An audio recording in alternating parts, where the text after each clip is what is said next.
میں بھی یہ سمجھتا تھا شروع میں اگنورنس ہے. میں جب پالیٹکس میں آیا اور میں حلقے میں گیا میاں والی میں, تو میں لوگوں کے پاس گیا ایسے گاؤں پہ جدھر کوئی وہاں گاڑی بھی نہیں جاتی تھی, پہاڑی کے اوپر چھوٹا سا گاؤں تھا, اور مجھے حیرت ہوئی کہ بچوں کو بھی سمجھ تھی سیاست کی, بچوں کو بھی پتا تھا ملک میں کیا ہو رہا ہے.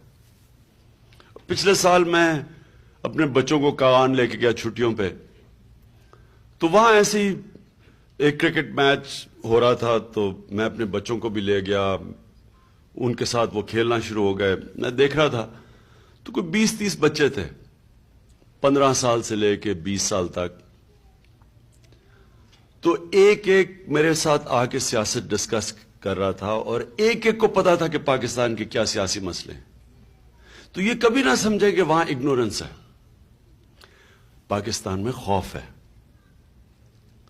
اور یہ جو بزدلی ہے نا, یہ اس سے ہمیشہ ایک دعا ہے کہ اللہ مجھے کنجوسی اور بزدلے سے مجھے نجات حاصل کروا, کیونکہ یہ جو بزدلی ہے یہ انسان کو غلام بنا دیتی ہے.